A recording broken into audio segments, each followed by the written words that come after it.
Eso es causa de divorcio, en mi caso. Ahí está. Entonces, si alguien tiene el llamado, el oficio, y nosotros reconocemos su pastorado, lo que una institución debería hacer es afirmarlo con una credencial. Afirmar lo que ya tiene, lo que ya se ve en él, con una credencial. No es que la credencial lo hace pastor. ¿Se entiende? Lo mismo que en el instituto. Nosotros hemos puesto maestros y nos hemos dado cuenta que algunos funcionan muy bien y otros no tienen el llamado al maestro. Y eso no está mal. Entonces, ¿qué hacemos? Bueno, mirá, seguí buscando cuáles, quizás sí sos maestro, pero no de instituto bíblico, quizás sos maestro para niños, quizás sos maestro para adultos, quizás sos maestro en otra área. Entonces, se entiende que no es la institución la que te da el llamado lo da, los 5 los da el Señor. Las instituciones en las iglesias afirmarán eso con una credencial o con un cargo o con un puesto. Bien, entonces tenemos los 5 ministerios que son básicamente servicio, no es otra cosa. La misión de la iglesia, ¿cuál es? Predicar y enseñar. Dentro de estas dos cosas vamos a encontrar un balance perfecto para cualquier iglesia, que se esté predicando y que se esté enseñando la palabra en las dos áreas. Y vimos que para llegar a una madurez, todos estos elementos son, ahora el instituto está enseñando una materia que nosotros ya obviamente no la vamos a enseñar, que habla acerca de cada una de estas áreas, los principios de cómo puede madurar una persona. Pero por lo importante que puede llegar a ser. Vimos las ordenanzas. ¿Cuáles son las ordenanzas? ¿Cuántas hay? Para pregunta de examen. 2. Bien, no lo tienen que estudiar. ¿Cuáles son esas 2? Bautismo y Santa Cena. Bien, bautismo y Santa Cena. A ver si aparecen. ¿Qué son las ordenanzas? Son señales visibles de una obra interior. Señales visibles de una obra interior. Una señal visible de una obra de gracia invisible. Un nuevo pacto y un nuevo nacimiento. El nuevo pacto es en la Santa Cena y el nuevo nacimiento es en el bautismo. Por eso uno es una sola vez y el de la Santa Cena es constantemente, es periódico, porque tenemos que recordar ese nuevo pacto. Entonces, el bautismo y la Santa Cena. En el Antiguo Testamento, el bautismo tiene que ver con, o es recordado por Israel cruzando el Mar Rojo, y la Santa Cena en el Antiguo Testamento tiene la figura de el Cordero Pascual, que fue sacrificado, que su sangre fue puesta en los dinteles de la puerta para que el ángel de la muerte no los tocara.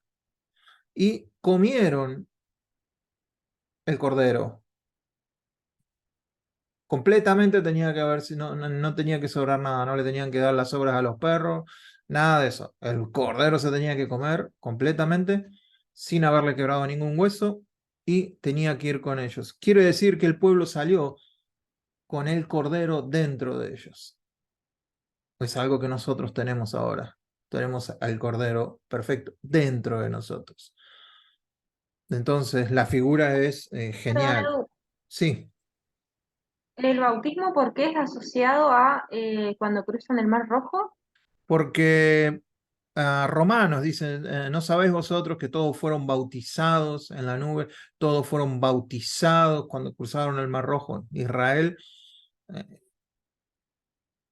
es un antes y un después. ¿Sí?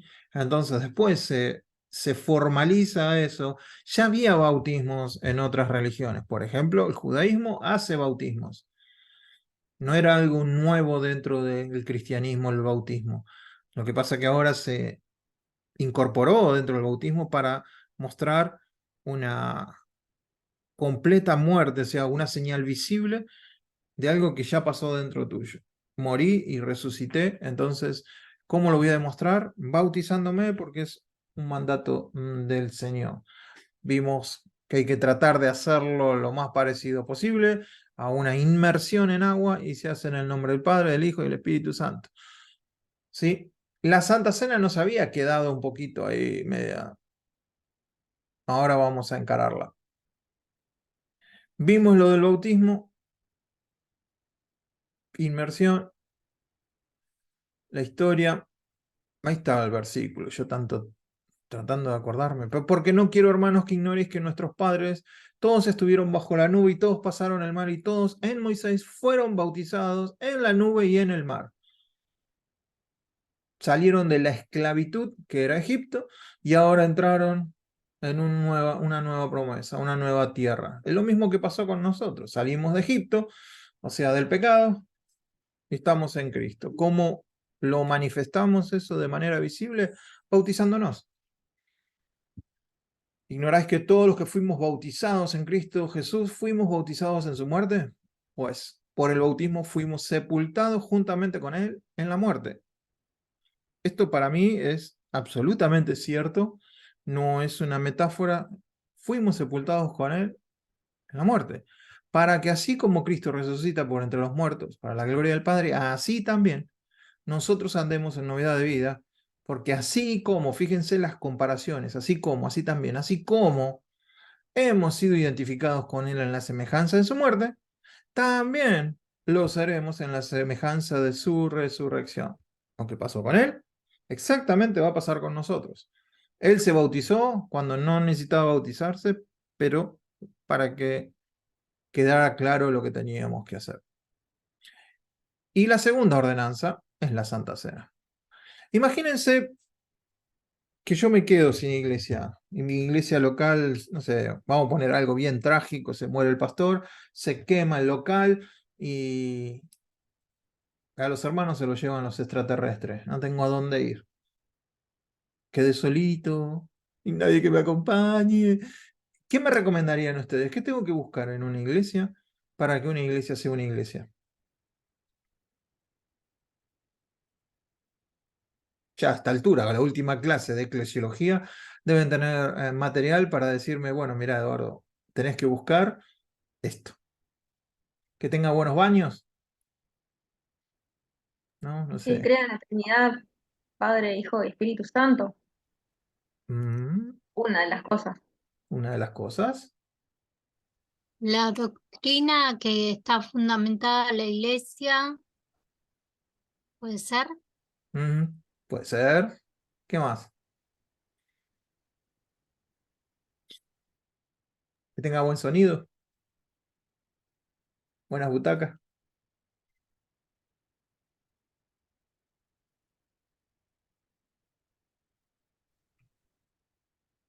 La Que visión, periódicamente establezca la Santa Cena, que crea en el bautismo, que sabemos que son dos ordenanzas. El Señor, obviamente, que esté centrada en la palabra y que toda la palabra sea predicada, enseñada, compartida, predicada y enseñada. Entonces ustedes, la mejor recomendación que me pueden hacer, Eduardo, buscaste un lugar en donde se predique toda la palabra de Dios, en donde se enseñe toda la palabra de Dios y que periódicamente celebren la Santa Cena y crean en el bautismo. Después todo lo demás es cotillón. Si hay buena alabanza, bueno, bienvenido sea. Hay buenos asientos, bienvenido sea. Hay buenos baños, qué mejor que ir a un buen baño. Pero básicamente es eso. Por ejemplo, en Estados Unidos, de donde yo vengo y que hay iglesias para hacer dulce, la gente no busca esas cosas. Generalmente busca que tenga un ministerio para niños, que la familia sea, ¿cómo es que se dice?, sostenida, que haya buena alabanza, que haya, o sea, se busca la comodidad, se busca iba a decir show, pero queda muy feo. Y a veces en esa comodidad no se predica toda la palabra, no se enseña la palabra, periódicamente no se celebra la Santa Cena y a veces el bautismo queda en segundo plano. Entonces, para mí eso es una iglesia un poco deficiente. Igual es una opinión mía, nada más. No sé si alguien tiene algún comentario al respecto. Buenas noches, Eduardo. Buenas noches, Walter, ¿cómo estás? Sí, para nosotros implica un desafío, ¿no? Porque una persona que va a una iglesia es difícil que pueda, una persona, digamos, con poca experiencia, determinar si la doctrina es sana o no. Ujú. Nosotros optamos con mi esposa, que somos pastores, de directamente recomendar a dónde no ir. Claro. No sé si me Ujú, explico. ujú, Porque, viste, una persona va a una iglesia y es difícil que pueda juzgar, a no ser que se tenga conocimiento, de decir, no, esto está equivocado, esto no está bien. ujú, Entonces, cuando a veces le hablamos a alguien y esa persona, por ejemplo, no puede venir a nuestra iglesia por cuestión de distancia, le preguntamos qué iglesia tienen cerca. Y de ahí le recomendamos a cuál podría ir, ujú. como recomendación, ¿no? Pero eso es lo que normalmente tomamos por hacerlo. Buenísimo. Sí, sí. Generalmente en una persona nueva lo que cuesta es discernir eso. Lo que yo digo es aún en contra de lo que va a decir la mayoría y creo que acá entro otra vez en el club de los herejes, es que la gente vaya a 2 o 3 iglesias, que pruebe, no es del diablo. Alguien le va a decir, anda saltando de iglesia en iglesia, desde el púlpito capaz se lo digan. No, estás buscando un lugar donde te sientas cómodo, donde el Espíritu Santo diga, este es tu lugar. ¿Y cómo vas a saber si no vas a distintos lugares? ¿Cómo vas a saber?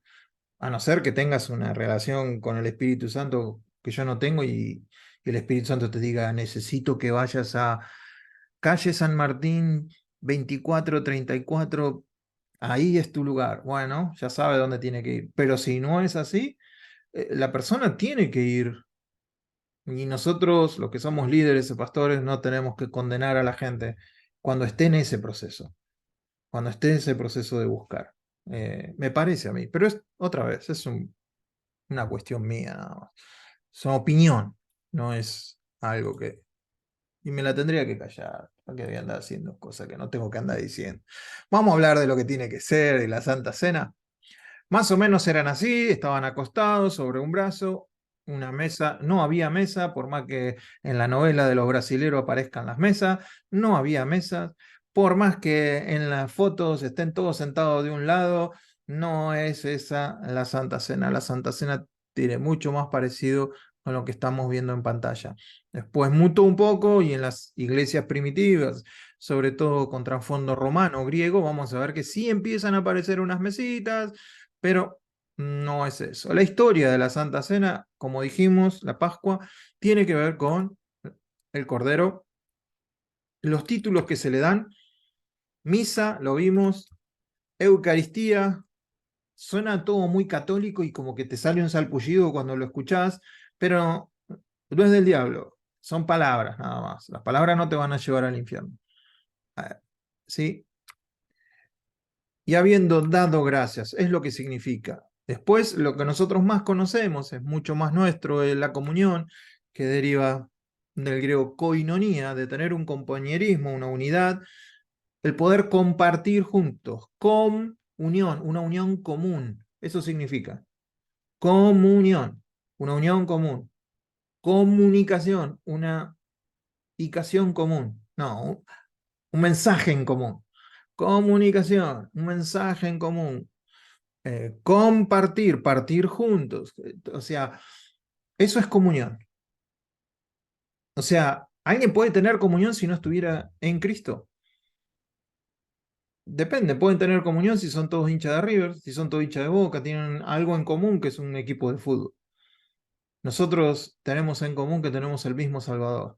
Y cuando nos juntamos, eso es una coinonía, es una comunión en lo que tiene que ver con nuestro Salvador.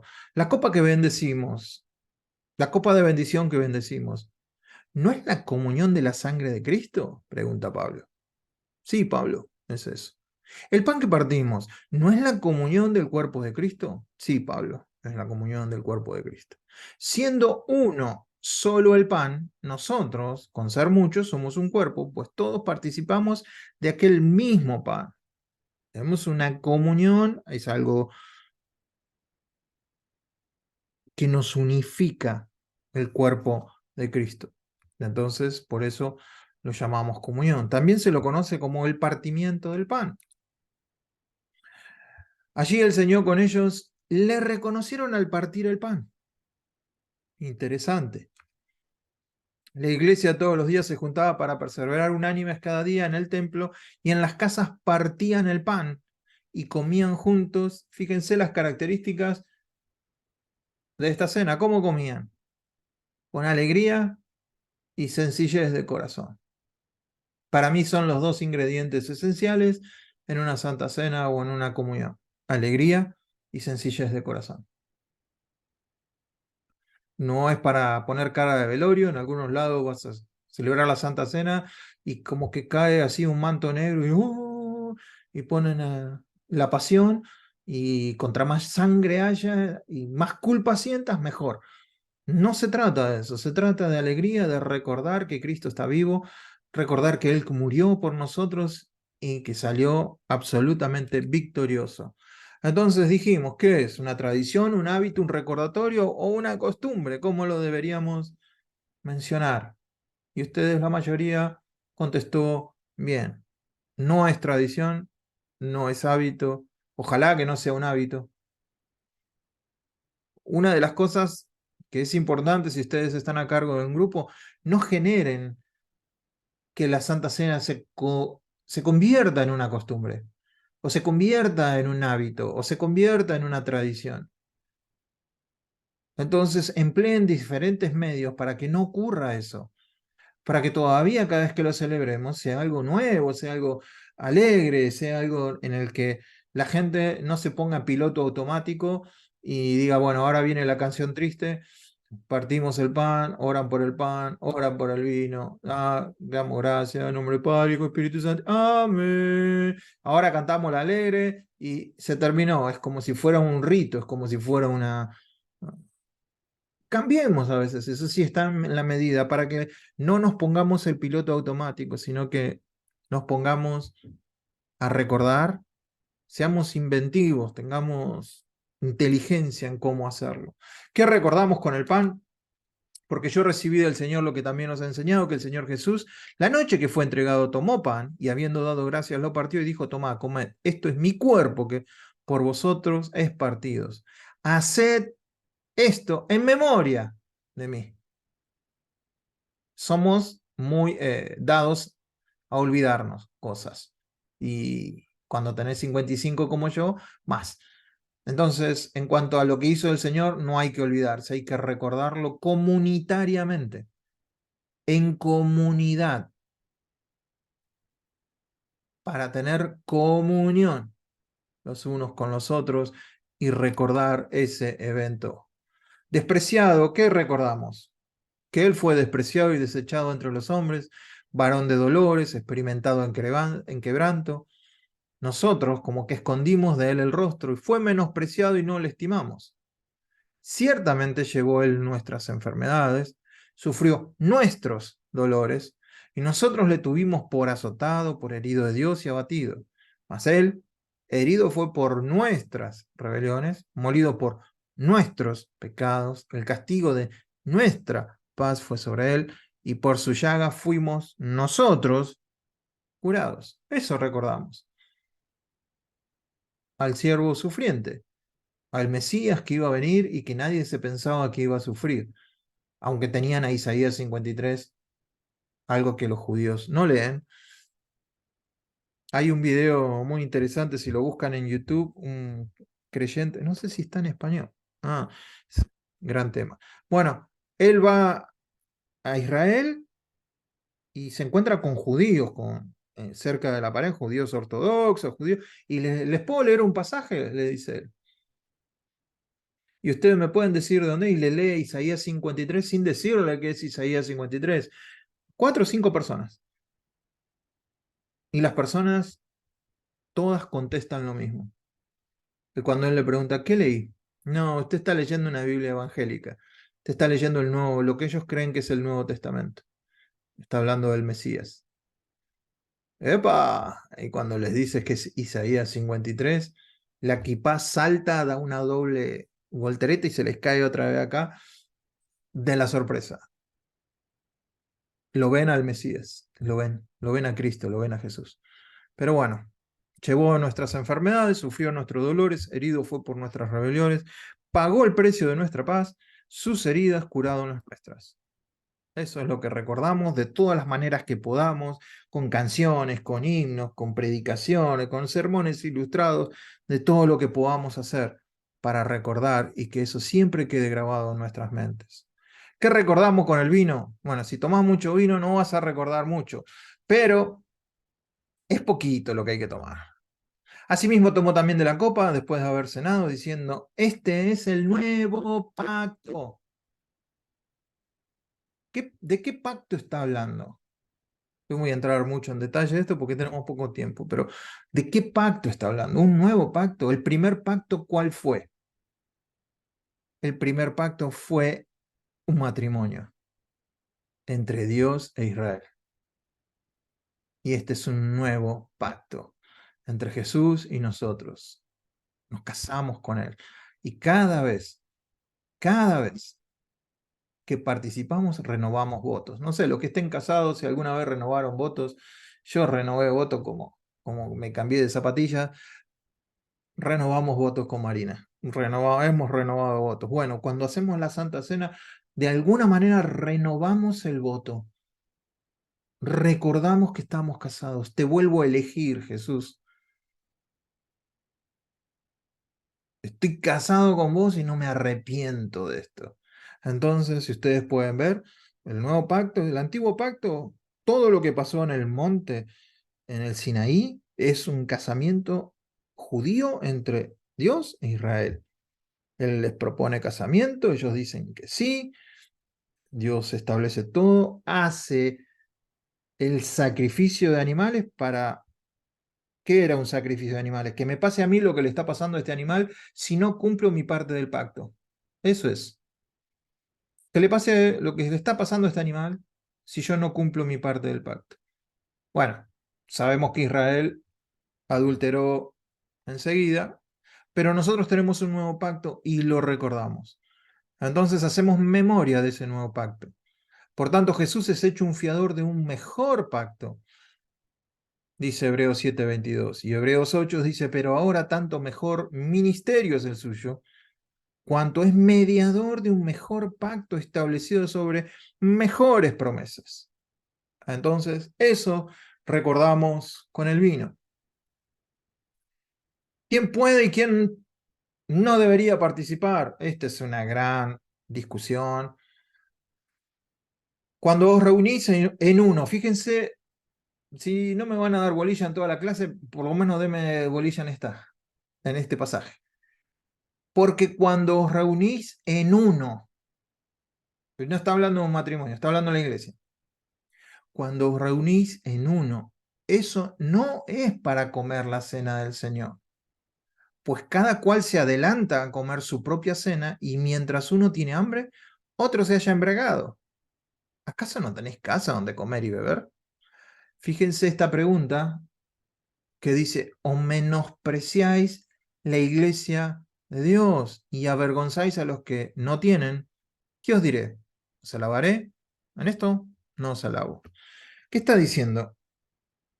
Se juntaban los ricos por un lado, acuérdense, una casa, 2 habitaciones grandes, por un lado ya estaban los ricos, ya habían llegado, ya habían comido, por otro llegaban los hermanos más humildes, no había comida, los otros ya estaban hablando pavada porque estaban borrachos y decían, estamos celebrando la cena del Señor. Pablo dice, muchachos, eso no es la cena del Señor. Menospreciáis la iglesia de Dios. Acuérdense, ¿qué somos como iglesia nosotros? Sí, Perdón, el texto dice no es para comer y esto no es comer. El para está de más ahí. no es, ¿cómo? Comer. No es comer. Perdón. No es comer la cena del Claro, Señor, exacto. el para no está. Y el para no está. Está bien. Vamos a arreglarlo. Así no me voy al infierno.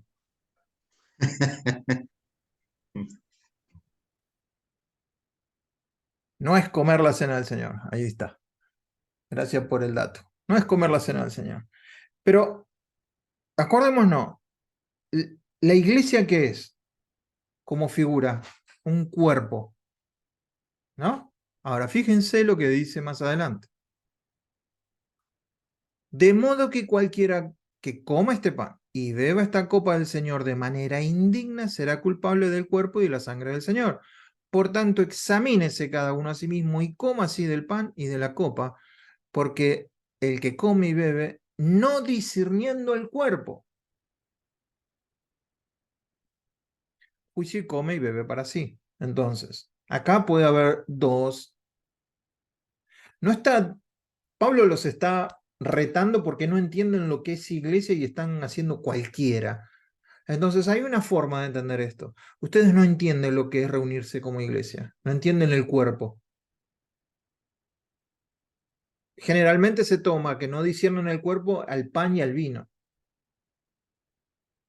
Pero también se puede entender en este contexto que no entienden el cuerpo como iglesia, lo que debe hacer en la Santa Cena. Entonces, no discerniendo el cuerpo. Por eso hay entre vosotros muchos enfermos y debilitados y muchos que duermen, pero si nos examináramos bien a nosotros mismos, no se nos juzgaría. Pero siendo juzgados, somos disciplinados por el Señor para que no seamos condenados con el mundo. Conclusión. En la Cena del Señor se da una constante renovación del pacto entre Dios y la Iglesia. Rememorar, anamesis, se refiere a que el hombre recuerda al Señor y también Dios recuerda su pacto. Todo es traído delante de Dios. El pan y la copa es traído delante de Dios y es una oración intercesora, es una oración ilustrada de la renovación de pactos con el Señor. Y el mensaje no es negativo ni religioso, sino que es un mensaje absolutamente positivo, que invita, no que excluye, que invita a participar, no que excluye a las personas. Recordemos entonces lo que sucedió. Jesús pagó por el rescate, Jesús tomó nuestro lugar y envió al Espíritu Santo. Jesús, por Él, solo por Él somos más que victoriosos. Recordemos, recordemos, recordemos. De eso se trata, de recordar. ¿Qué recordamos? Que Él perdona todos nuestros pecados, Él sana nuestras dolencias, nos redime de la muerte, nos colma de vida, nos da cosas buenas, y eso que esto es un salmo. Por esta razón, la Cena del Señor se convierte en una fiesta, o debería ser una fiesta.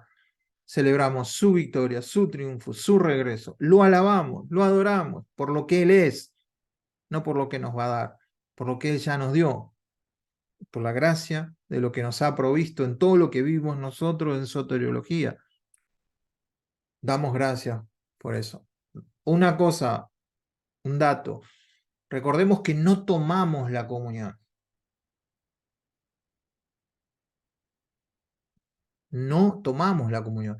Tenemos comunión con el Señor y unos con nosotros. O se tiene o no se tiene, pero no la tomamos. No se puede tomar comunión. ¿Sí? Sabemos que cuando lo hacemos en comunidad, en unión, en familia, nos edificamos, nos animamos y nos fortalecemos unos a otros. No hay nadie, nadie, nadie que no necesite de otro cuando uno está en Cristo Jesús. ¿Sí? Esto ya lo vimos. Quiero llegar a esto. Si vivimos en la luz, así como Dios está en luz, entonces tenemos la comunión. No hay que esperar a la Santa Cena para tener comunión.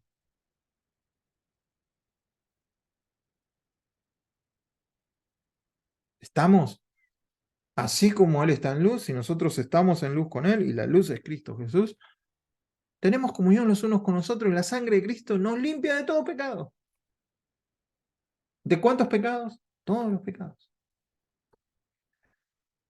Si afirmamos que no tenemos pecados, lo único que hacemos es engañarnos a nosotros mismos y no vivimos en o dentro de la verdad. Pero si confesamos nuestros pecados a Dios, Él es fiel y justo para perdonarnos nuestros pecados y limpiarnos de toda maldad. Entonces, por tanto, examínese cada uno a sí mismo y coma y beba así de la copa. ¿Quiénes pueden participar? En mi opinión, y dentro de lo que es la iglesia cuadrangular, mejor voy a decir lo que cree la iglesia cuadrangular. Después les digo mi opinión. La iglesia cuadrangular cree en mesa abierta, que si vos sos de cualquier otra iglesia y estás visitando cualquier iglesia, puedes participar de la cena del Señor. No es que tiene que ser en tu iglesia, con tu pastor y con tu gente. Con cualquier iglesia puedes participar de la Santa Cena. Lo único que en la mayoría de las iglesias cuadrangulares se respeta es que si no sos creyente, aplica ese versículo que estamos viendo. No estás discerniendo el cuerpo. Si vos estás comiendo el cuerpo y la sangre de Cristo, pero no crees en Cristo, estás comiendo un juicio. Entonces vos que sos creyente, intentarías que esa persona no comiera un juicio para sí misma, al estar comiendo de algo que no entiende qué es. Bien, en algunos lados, ¿qué hacen? La Santa Cena se hace después del culto.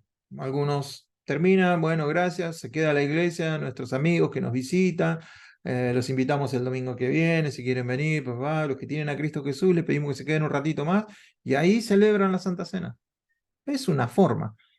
Otras iglesias permiten que los inconversos participen.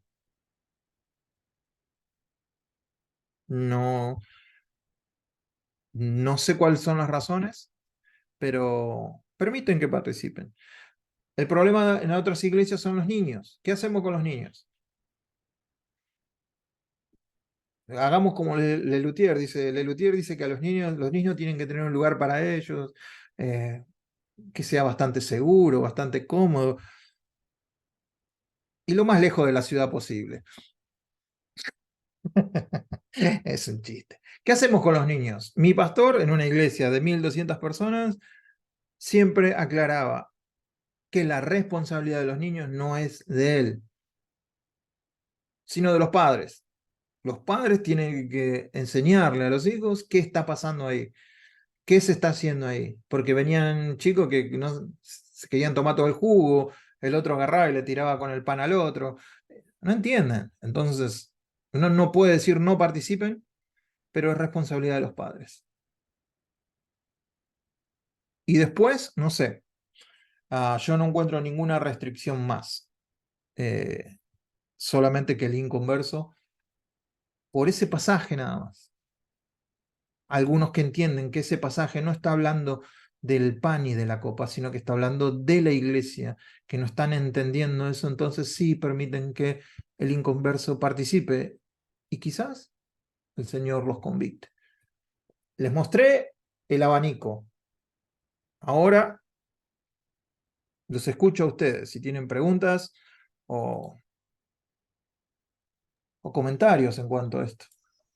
Es un tema sensible, algunos se ponen muy fervorosos con esto. Tiene que ser vino, no Comentario, tiene que ser vino, tiene que ser agua. comentario. Sí. Según mi opinión, dijo Ricardo Caballero, normalmente equivocada. Creo que el no discernir el cuerpo del Señor está basado en el capítulo 11, versículo 17, Ujú. cuando hablan de los conflictos que había en la iglesia, ¿no? Exacto. Se adelantaban a tomar la cena, que había también, dice, había disensiones, dice, en parte lo entiendo. Bueno, yo creo Exacto. que parte venía de ahí, de ese conflicto que había entre los hermanos. Dice, bueno, ¿cómo pueden tomar la cena de esta forma si no tienen comunión, ustedes no están en paz? Bueno, básicamente eso. Y yo creo, este es muy mío, para mí la Santa Cena es el mayor mensaje evangelístico que hay. Ujú. Porque yo presento la Santa Cena, cada Santa Cena, con un mensaje evangelístico. Ujú. Esto es lo que Cristo hizo por nosotros. Su cuerpo fue partido por nosotros y su sangre derramada para perdonar el pecado. ¿Se cree esto? O sea, es mi punto de vista, ¿no? Pienso que es un mensaje. Sigue siendo, porque parte de la hilacha que heredamos del catolicismo, las iglesias evangélicas han hecho, a mí, horrores de la Santa Cena. Desde el hecho de limitar personas que podían participar, de decir quién puede, quién no puede. Iglesias donde, por ejemplo, solo el hombre podía servir la Santa Cena, la mujer Amén, no. hermano. No, mentira. Y entonces, yo envío, una cuestión de orden, un hermano que va a orar, siempre le acompaña un anciano. Pero si no va un anciano y hay una persona que se le tiene que dar la Santa Cena, la persona me dice, pastor, ¿le puedo servir? Sírvale. O sea, pero bueno, son formas de Sí, está trabajar bien. de cada iglesia, ¿no? Pero Sí, sí. para mí, yo veo ahí un mensaje evangelístico pintado como un cuadro donde no queda nada afuera. Ujú, Ese exacto. es mi punto de vista. Y está muy bien. Está muy bien. Sí, no es. Edu, una vez que los niños son instruidos tanto en la casa por los padres o en la escuelita, después hay algún inconveniente o algo que diga No. que no pueden tomar la cena del Señor, Deja que los niños vengan a mí, dice porque el en Señor. muchas iglesias no se da. No, básicamente es para que no, para que el niño no lo tome, si no estamos entrando otra vez en lo otro, por lo cual Pablo critica a la iglesia en Corinto, que no discernían el tiempo, unos se emborrachaban, los otros comían, no entendían. Si a un niño lo haces jugar con esos elementos, no está entendiendo nada más, no es que no tiene que participar porque es niño.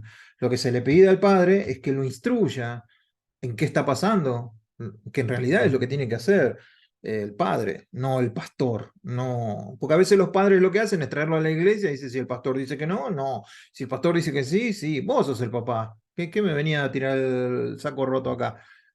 Vos sos el papá, vos lo tenés que llevar a Cristo, vos tenés que estar asegurado que él regularmente se pone a cuentas con el Señor, recuerda la Santa Cena, vos sos el que es responsable de enseñarle, lo traes a la iglesia para darle un refuerzo, para estar juntos como cuerpo, pero el padre es más, si un padre no, los judíos, si el padre no puede enseñar, no se puede casar, no puede enseñar la palabra, que no se case.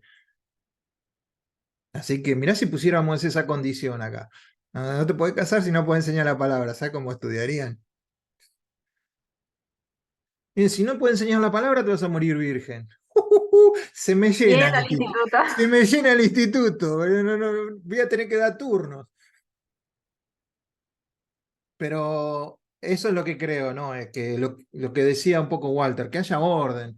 Una vez que se puede establecer el orden, no veo ninguna inconveniente para que participen en la fiesta de la iglesia. Es como sacarlos afuera de la Por iglesia. ejemplo, en mi iglesia tienen un domingo en la escuelita donde ellos hacen su propia cena del Señor en la escuelita. Está Y bien. después, cuando es en la congregación, cada padre se encarga de atender a los chicos, de hacerlos acordar, que oren, que por qué se hace Claro, y y está bien. participan. Está bárbaro, hay orden, hay enseñanza, está bárbaro, está bárbaro. No lo veo mal. Después hay otras aberraciones, como dice Walter, que si los hermanos, la lista de los hermanos que no diezman está ahí a la entrada esos tampoco pueden participar, las divorciadas o divorciados tampoco, y encontramos cosas que son manipulaciones. Se utiliza la Santa Cena para manipular, para enseñorearse sobre la gente y hacer algunas cuestiones. Entonces, pero después me parece que está todo permitido. En Estados Unidos, por ejemplo, no se celebra con alcohol. Los vinos no tienen alcohol, es jugo de uva, no hay alcohol. Acá en Argentina, me acuerdo la primera vez que participamos de una Santa Cena, mis hijos nunca habían tomado en la Santa Cena alcohol. Cuando yo les sentí el olor, soy medio malvado, yo no les dije nada. Entonces el más grande hizo, casi sale afuera porque se le fue el aire. Y digo, bueno, bienvenido a Argentina. En África no tienen vino, no tienen jugo, lo hacen con agua y un pedacito de galletita. Es válido, porque es para recordar, es lo que tenés a mano, es lo que... eh, otra cosa que yo instruyo es que los padres, la familia lo tengan en casa. Enséñenles cómo hacerlo en casa y después también en la comunidad, en la iglesia. Pero en la casa se tienen que sacar los trapitos al sol. Ahí se tienen que arreglar las cosas. Entonces, mirá, te pido perdón y ta, ta, ta. Y si los hijos van creciendo viendo eso, esos hijos van a estar muy cimentados cuando sean grandes. Si no, se van a crecer cimentados con una religión, que la Santa Cena es para la iglesia. Y ahí tengo que ponerme la careta y decir que está todo bien. Sin embargo, es en casa. Eso es personal mío, pero lo defiendo a muerte, con uñas y dientes eso. No tiene que ser los pastores, solamente los que celebren la Santa Cena. Puede ser cualquier hermano. En mi iglesia, a veces yo le decía a los chicos que lo hagan, los que tenían un poco, ellos celebran la Santa Cena. O sea, es eso. ¿Alguna pregunta más con la Santa Cena que nos haya quedado colgada ahí?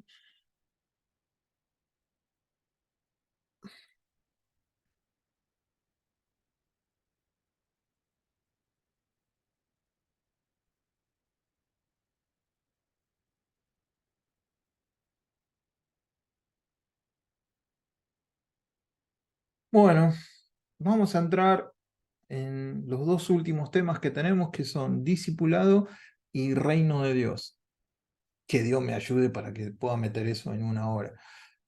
Vamos a hacer una cosa, vamos a agarrar fuerza y a las 10 arranco. Y ya no paro hasta... ¿Sí? Faltan 6 para las 10. A las 10 arranco con discipulado y reino de Dios. Nos vemos en 6 minutitos.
Bien.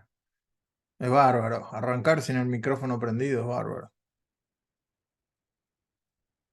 Bueno, arranco. Naturales a la iglesia, ordenanza a la iglesia, ministerio a la iglesia, gobierno a la iglesia, lo vimos. La misión de la iglesia. ¿Cuál es la misión? Dijimos que era enseñar y predicar, pero ¿Cómo voy a decir esto? Pero los 11 discípulos se fueron a Galilea, al monte donde Jesús los había ordenado, y cuando le vieron, le adoraron, pero algunos dudaban. Jesús se acercó y les habló diciendo: toda potestad me es dada en el cielo y en la tierra, por tanto id y haced discípulos a todas las naciones, bautizándolos en el nombre del Padre, del Hijo y del Espíritu Santo, enseñándoles que guarden todas las cosas que os he mandado, y aquí yo estoy con vosotros todos los días, hasta el fin del mundo. Amén. ¿Cómo se conoce este pasaje? ¿Cómo la iglesia lo entiende a este pasaje? Como la gran comisión. Pero, si yo os preguntara, entre 100 cristianos que están en una iglesia, ¿cuántos creen que de esos 100 me dirían que están haciendo discípulos? ¿Qué porcentaje me dirían ustedes que de cada 100 cristianos comprometidos que creen que esta es la gran comisión, realmente están haciendo discípulos? Si les preguntara a ustedes, ¿están haciendo discípulos? ¿Cómo están haciendo discípulos? ¿Están haciendo? ¿No están haciendo? Entonces, a veces, esto que se conoce, esto es algo personal, para mí no es la gran comisión. La gran comisión es un título que está en la Biblia y los títulos no son inspirados por Dios. Entonces, ponerle a un pasaje la gran comisión, me parece que es un poco arbitrario, pero toda la iglesia lo cree, toda, casi todas. Las veces que lo he dicho, me he comido algunos sopapos, pero entiendo que es un título que está en la Biblia. Para mí la gran comisión puede ser que vayamos a la gente y le digamos que Dios se ha amigado con nosotros y tenemos el ministerio de la reconciliación, y que vayamos y le digamos y le roguemos en el nombre de Dios que se reconcilien con Dios. Para mí esa puede ser la gran comisión también. Ahora, poniendo en claro eso, si la iglesia cree que es fíjense el título que le pone a la iglesia, la gran comisión, entonces ¿qué esperaríamos? ¿Que la iglesia no haga otra cosa que hacer esto? Si no, no le pongas ni comisión ni la gran, ponele una idea que tiene Dios. Ahora, si vos determinás que esta es la gran comisión, no debes estar haciendo otra cosa. ¿Sí o no? ¿Están conmigo? ¿Están de acuerdo o no en eso? No deberíamos empezar ni siquiera una escuelita de danza antes de hacer discípulos. No deberíamos empezar un instituto antes de ser discípulos. No deberíamos hacer nada antes que tuviéramos esto, porque esta es la gran comisión. Yo no podría hacer nada en mi vida hasta que empiece con la gran comisión. Si no, es la gran omisión, no la gran comisión. Si alguien entiende que esto es la gran comisión, ahora vamos a entender un poquito qué es hacer discípulo o qué es un discipulado. Para comprender el discipulado cristiano es necesario entender el contexto histórico en donde comenzó el discipulado que Jesús le está pidiendo a los discípulos que hagan. Ustedes me van a ver que voy a volar con esto, pero bueno, es por cuestión de Esto, si tiempos. compartís pantalla, no se ve. Pero claro que estoy compartiendo pantalla. Bueno.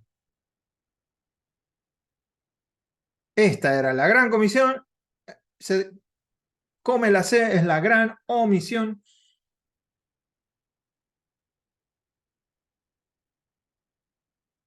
Y si no lo estás haciendo, creyendo que es la gran, borra en tu Biblia cuando dice la gran comisión, arriba como título, y vas a dormir un poquito más tranquilo.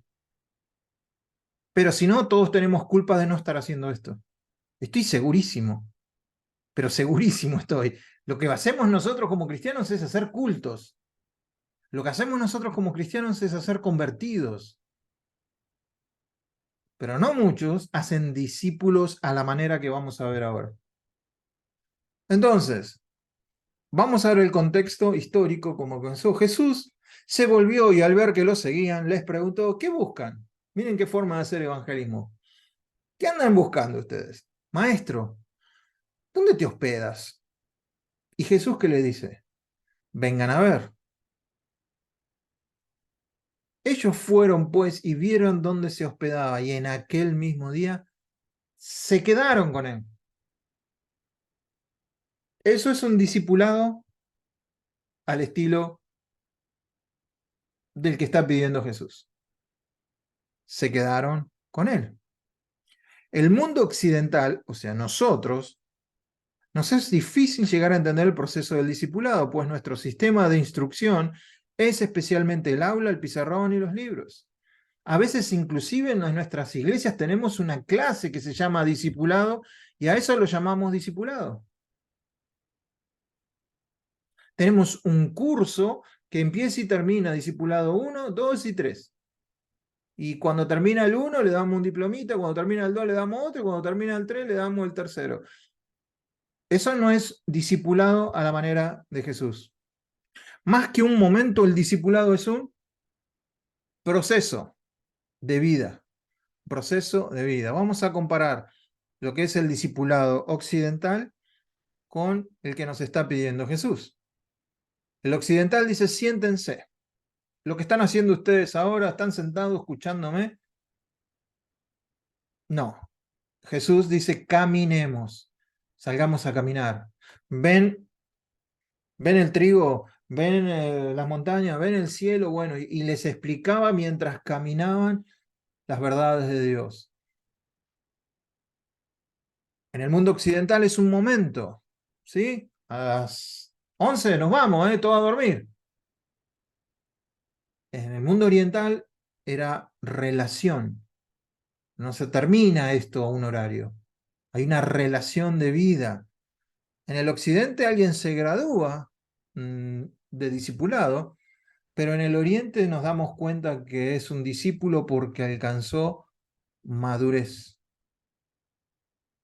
Ese es el signo que muestra que es un discípulo. En el occidente son reuniones, en el oriente es pasar tiempo. En el occidente es calendario reloj, en el oriente es avance y progreso.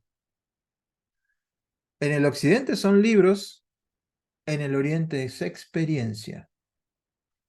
Entonces, cualquier persona que viene con un trasfondo, si tuviéramos que traer así por una máquina del tiempo a alguien del tiempo de Jesús y le dijéramos que nosotros estamos discipulando gente de la manera que lo estamos haciendo, el tipo dice, ¿cómo hago para volverme? Mándenme de regreso, porque esto no, así no es. ¿Cómo que se reúnen una vez por semana a escuchar a una persona que habla de... ¿Cómo es eso? ¿Qué no caminan juntos? ¿Ustedes no saben cómo vive esa persona? ¿Ustedes no saben cómo esa persona trata a su esposa, cómo trata a sus hijos en su casa? No, entonces no los está discipulando. Les está enseñando, lo cual es valorado, lo cual es fantástico, pero no lo llamemos discipulado. 3 sacrificios tiene que hacer el discípulo y el discipulador, básicos. Tiempo, dinero y relaciones. Yo tengo un discípulo, me va a robar tiempo, me va a robar dinero, no estoy hablando de que me va a robar plata a mí, pero pasando tiempo con él, yo voy a perder de ganar dinero, o de estar haciendo otra cosa que me generen ganancia. Yo voy a estar invirtiendo en él. Y probablemente pierda algunas relaciones, porque si estoy con él no puedo estar con otros. O tenga que, no pierda las relaciones, pero le dé menos importancia a otras relaciones. Entonces, y el discípulo tiene que entender que si quiere pasar tiempo con el discipulador, a veces va a tener que resignar un poco de ganar dinero y va a tener que resignar de ir a jugar a la pelota, va a tener que resignar de, qué sé yo, de ir a algún que otro recital, va a tener que resignar de estar en tal o cual otro lugar, va a tener que resignar cosas. Ustedes están resignando cosas ahora tratando de escucharme a mí por un diploma o por una clase. Pero esto no es discipulado. Ustedes no saben cómo me comporto en casa, ustedes no saben cómo trato a Marina, Ustedes no saben cómo trato a mis hijos. No saben si la palabra que yo les enseño a ustedes es en realidad verdad cuando se apaga la cámara. Entonces, para que yo los discipulara a ustedes, tendrían que decirle, vénganse a casa, quédense una semanita, y ahí van a ver al verdadero Eduardito. ¿Sí? ¿Por qué es necesario el discipulado? Yo cuando me encuentro con pastores que generalmente no lo están haciendo. Alguien me dijo, nosotros sí estamos haciendo discipulado. Nos juntamos los sábados a comer un asado. Eso está fantástico, que se coman un asado el sábado, está genial, pero eso no es discipulado. Eso es un convivio, pero no es un discipulado. ¿Por qué alguien estaría interesado en un discipulado? Porque la mayoría de los pastores, al no estar haciendo esto, se quejan de algo, que es que la gente no tiene compromiso. ¿Sabes por qué la gente no tiene compromiso?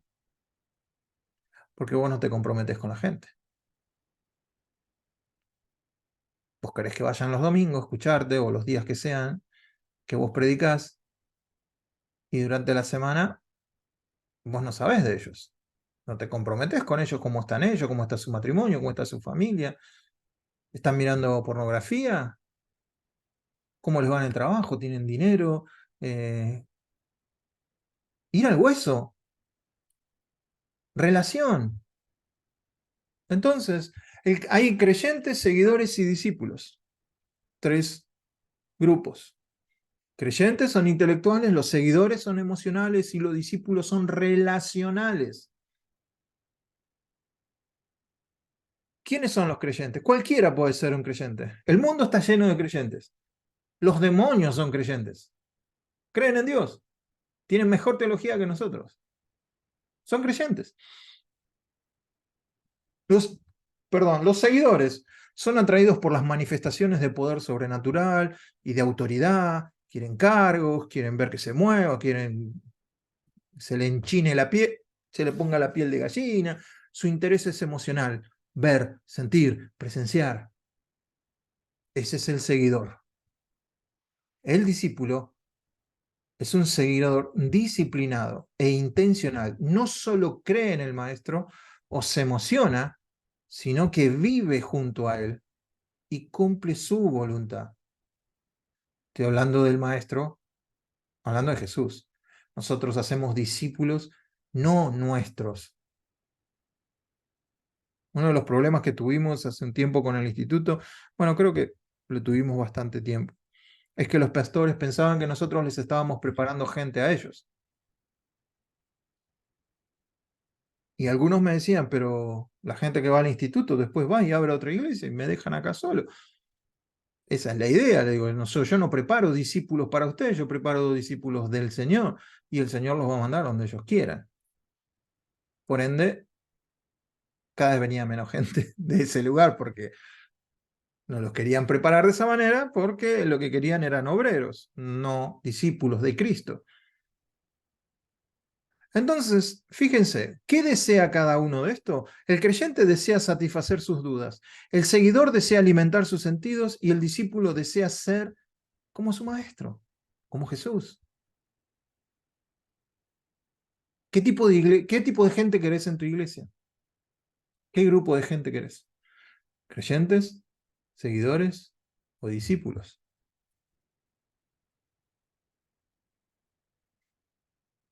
¿Qué nivel de compromiso tiene cada uno de estos grupos? El creyente nulo, los seguidores es bajo y el discípulo es alto.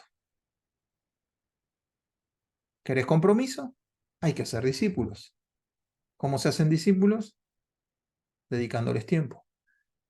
¿Cómo le dedico tiempo? Vengan a caminar conmigo. Vengan que les enseñe. Tenés que ir a orar, visitar a alguien, una familia, anda con él. Empezá a delegarle, deja que ore él. Deja que alguna vez predique él para ver si tiene el llamado a la predicación.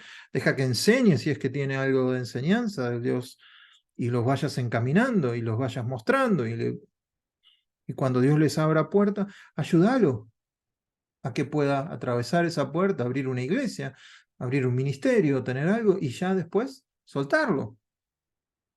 Y te te tocará discipular a otro más, empezar de cero con otra persona.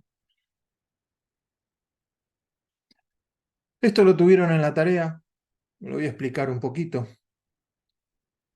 Empezamos en la búsqueda, buscamos fe en Cristo Jesús. El creyente tiene entendimiento de esa fe. El creyente inmaduro batalla por la fe. El creyente maduro tiene fortaleza ya en la fe. Y el discípulo ya vive por fe. Entonces, en la iglesia tenemos todo este grupo de gente. Algunos de nosotros en algunas áreas somos maduros, en otras somos creyentes, en otros ya somos discípulos. Puede ser que en algunas áreas estemos ahí batallando, pero cualquier persona de estas puede trabajar dentro de la iglesia y puede discipular a otro.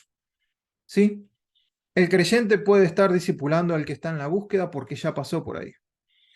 El creyente inmaduro puede discipular al creyente porque ya pasó por ahí. El creyente maduro puede discipular al creyente inmaduro porque ya pasó por ahí. Entonces todos estamos en condiciones de discipular a alguien.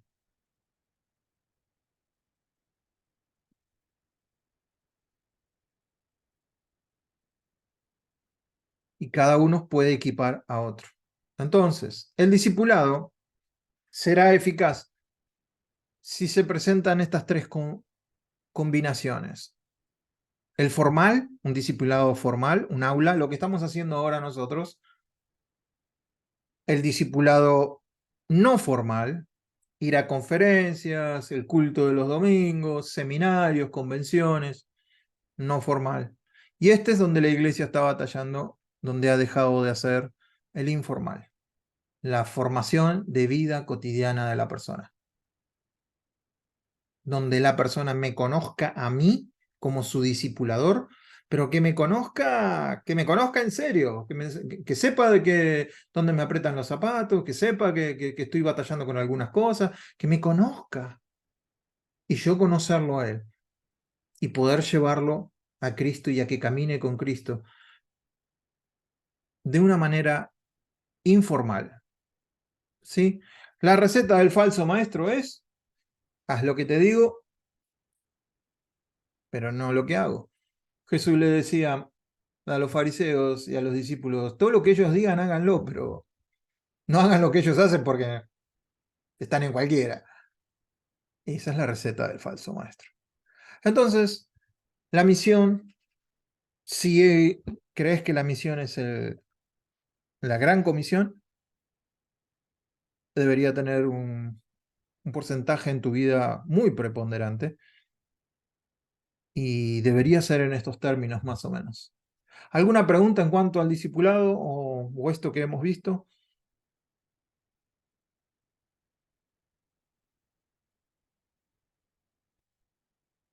Pueden no compartir algo de lo que dije, tranquilos, ¿eh? No les baja la nota. ¿Están de acuerdo con lo que dije? No sé, hablen, che, digan algo. Se queden ahí. No, yo estoy de acuerdo, sí. El tema es difícil conciliar eso con esa forma oriental de ser discípulo, ¿no? Ujú. Pero lo que sí podíamos hacer ya en este tiempo es que el hermano que se está discipulando salga, por decir así, con una persona mayor o con el pastor o con el anciano que lo empiece a acompañar y vaya conociendo el trabajo de cerca. Porque lo otro, no digo que no sea correcto, porque es más difícil de aplicarlo, sí. ¿No? Claro. Ujú. Por eso, si entendemos que Jesús nos pide un discipulado, el que nos está pidiendo es ese que Él conoce y que los están escuchando conocen que era ese. Vení a mi casa y ve, quédate conmigo. Ese era el discípulo.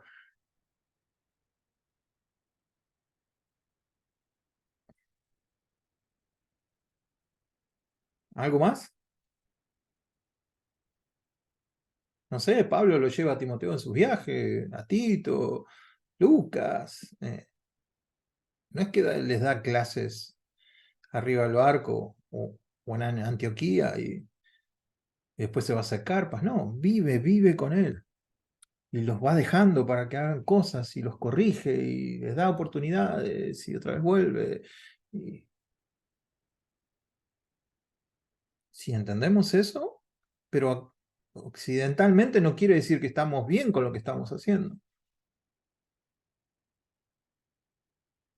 No sé si me logro explicar, porque tomamos eso como la gran comisión, pero no la hacemos. Entonces, ¿de qué me hablas? ¿Qué es la gran comisión si no la haces? ¿Qué sé yo? Es como que yo les digo a ustedes, para mí lo más importante en la vida es pasar tiempo con Marina. ¿Y te pasás tiempo con Marina? No. Es una locura. Si es lo más importante, ¿cómo que? eh, eh, por lo menos los invito a que lo mediten, lo analicen. No me crean a mí, pero analícenlo.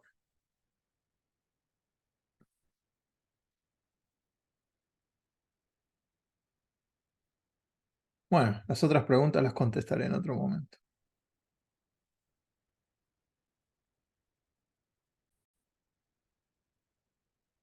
Veamos. Si tenemos tiempo, después les voy a mostrar un videito. Si me quedan 15 minutos, termino esto en 15 minutos, vamos a ver un videito. Y si no, se los paso por WhatsApp. El reino del revés. ¿Cuál es el reino del revés? El reino de Dios no es lo mismo que la iglesia. Son dos cosas absolutamente distintas. Jesucristo no es el rey de la iglesia. En ningún lado aparece en la escritura que es el rey de la iglesia. Es el esposo de la iglesia, es la cabeza de la iglesia, pero en ningún lado dice que es el rey. ¿Es rey? Absolutamente sí. El reino de Dios, Jesús y la iglesia son dos cosas absolutamente distintas. Para poder explicarlo, a ver si yo trato de buscar siempre la forma más difícil de explicar las cosas, así que entiéndanme que esta es la forma más difícil que encontré de explicar la diferencia entre reino e iglesia. Así que para tener una conducta lineal. Tiempo, tiempo pasado, tiempo por venir. La iglesia, o sea, el Antiguo Testamento, los judíos creían que el día del Señor era una divisoria de aguas. ¿Sí? El libertador prometido, el Mesías, daría lugar al reino de Dios. ¿Se acuerdan los de Maús que iban todo tristes? Dicen, nosotros pensábamos que este nos iba a dar una patada a todos los romanos y se iba a sentar ahí y íbamos a ser libres ya. Bueno, esa era la idea. Si Jesús era el Mesías, ¿cómo puede ser que ahora esté muerto? ¿Cómo puede ser, si era el Mesías, que ahora no esté reinando? Este libertador ungido destruiría a Satanás y restauraría el gobierno de Dios. Entonces, para ellos era así. Reino de Satanás, día del Señor, la venida del Mesías, reino de Dios. Así de simple lo creían. Entonces, ¿por qué Jesús no puede ser el Mesías para alguno? Porque no está reinando. Así de sencillo. Vemos todo el Antiguo Testamento y dice que el Mesías venía a reinar. No tenían en cuenta que Jesús dijo, mi reino no es de este mundo. Pa, esa parte no me la contaron, decían los otros. Entonces, acá arriba tenemos lo que acabamos de ver. ¿Sí? Esto que está acá es el cuadro que vimos recién. Ese es el pensamiento dualista de los judíos o de la época antes de Cristo. Entonces, ¿qué pasó? Vamos a ver la historia completa. El hombre cae en un momento determinado, acá, tuc, desobedece a Dios, es el comienzo de la caída del hombre. Ahí comienza el reino de ¿quién? Satanás. Es el príncipe de este mundo. El reino empieza aquí, acá, y tiene un final, tiene fecha de vencimiento. No, no es un producto en la heladera de los chinos que no tienen vencimiento. El reino de Satanás tiene vencimiento, se vence. ¿Sí? Como dijo el chino, no te des por vencido ni aún vencido. Y lo puso otra vez en la góndola. Bueno, un chiste malo para esta hora no viene mal.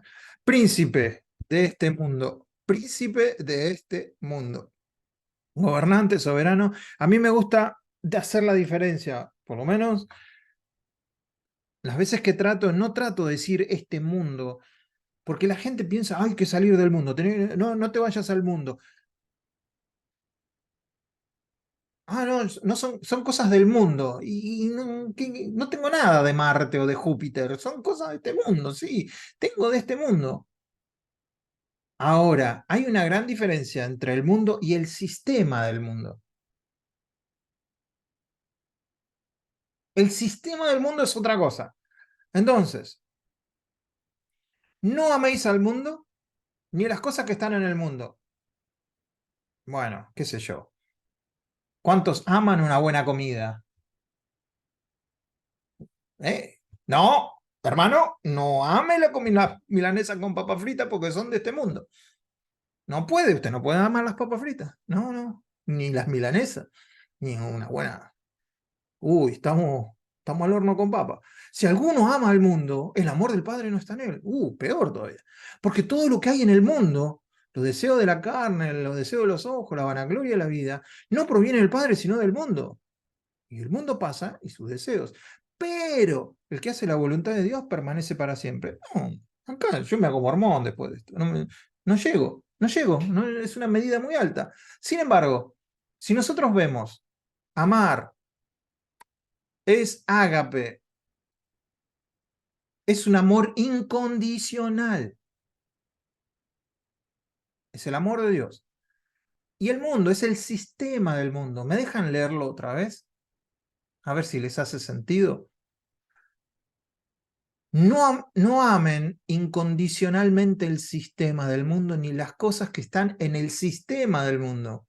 Si alguno ama incondicionalmente el sistema del mundo, el amor incondicional del Padre no está en él.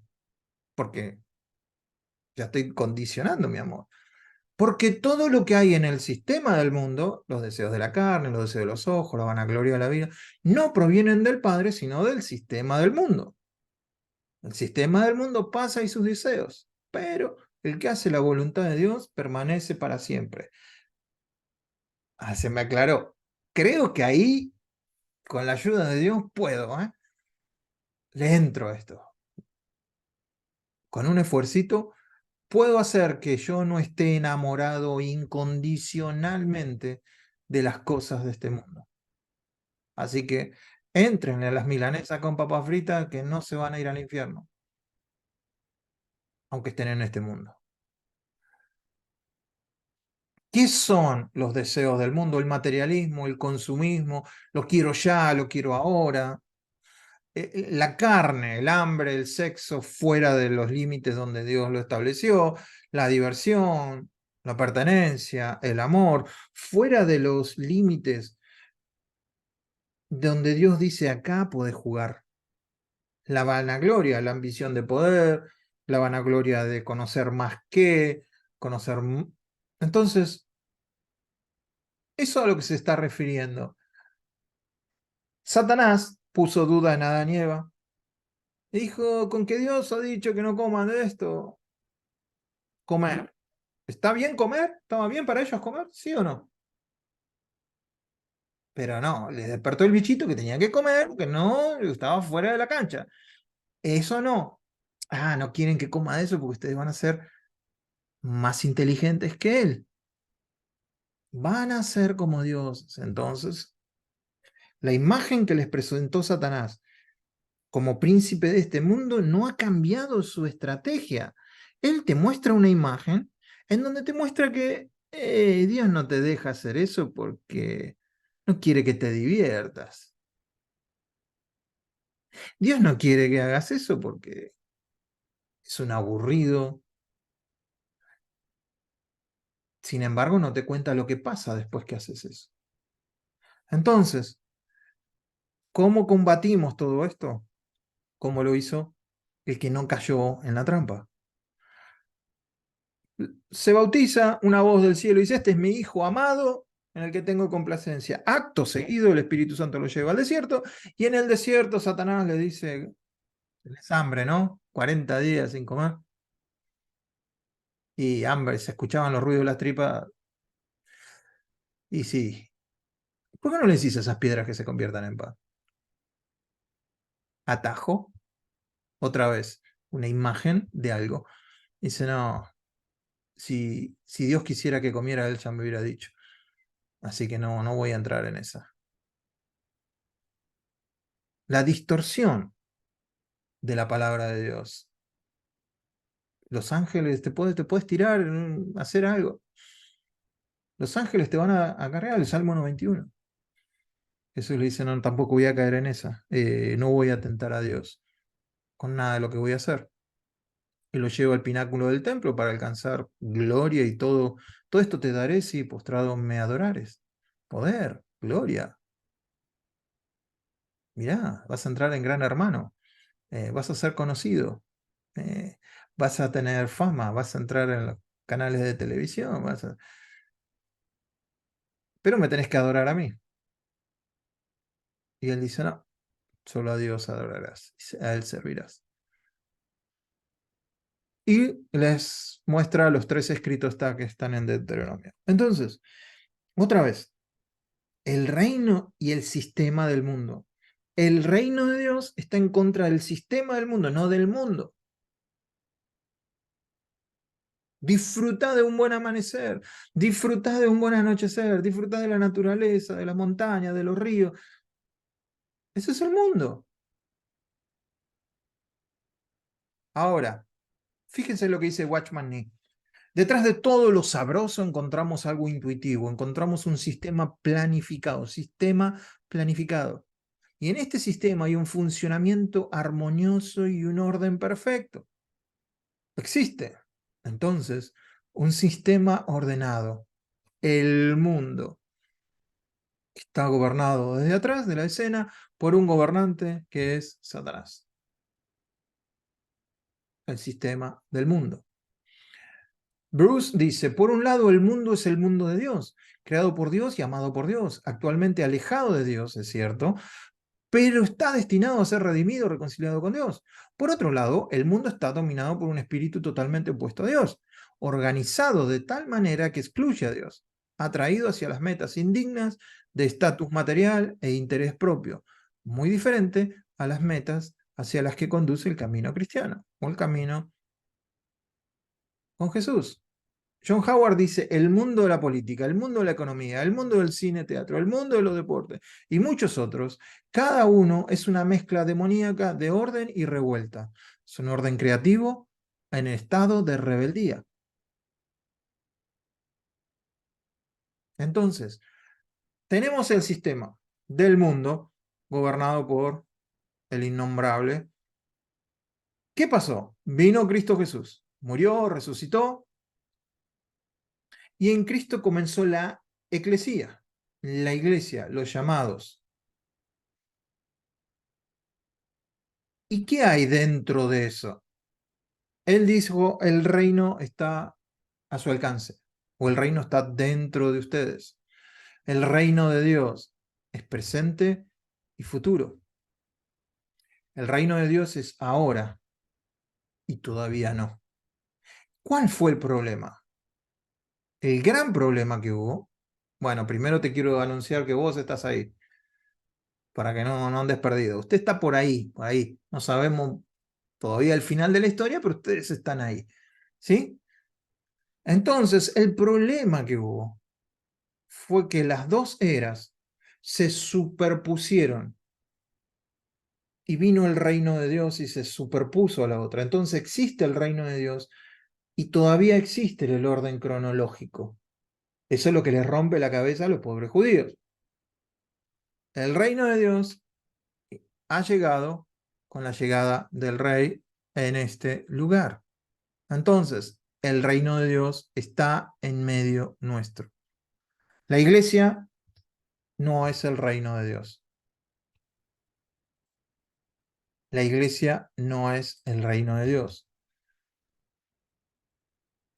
Cuando Jesucristo dijo el reino está a tu alcance, Jesús todavía no estaba reinando. Como pudimos ver, cuando fue coronado rey, en la glorificación. ahí fue rey. Pero el reino ya estaba en movimiento. El reino se opone al sistema de este mundo. Lo que Cristo da a entender bien claro es que el reino de Dios no consiste en un fenómeno externo, en algo que va a mover tu fantasía o la fantasía de los hombres, sino que va a haber un cambio interior. El interior va a ser, el reino de Dios se va a vivir y experimentar por un nuevo hombre, en una realidad diferente, en el hombre interior, y el Espíritu Santo va a capacitar a ese hombre interior para poder vivir las cosas del reino, que no está a la vista, pero sí la iglesia está a la vista. Y la iglesia, ¿qué es lo que hace? Predica el reino, muestra el reino, pero no es el reino. Lo que quiero hacer con esto, ya para terminar, es mostrarles a ustedes que el reino de Dios va a ser perpetuo. La iglesia va a llegar un momento que se va a unir a ese reino. Todavía no somos reyes y sacerdotes, como dice Apocalipsis, que mejor dicho se dice un reino de sacerdotes. No somos reyes, no vamos a ser reyes. No sé cuántos de ustedes son reyes, pero vamos a ser un reino de sacerdotes en ese reino eterno de Jesucristo. ¿Se entiende? Preguntas. No me quise extender más porque los veo cansados a todos ya de escucharme. Es la última clase, pónganle un...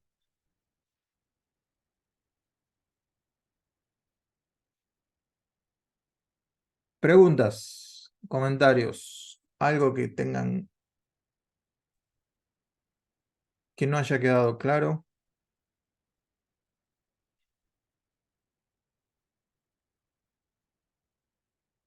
Bien, quedó todo absolutamente claro.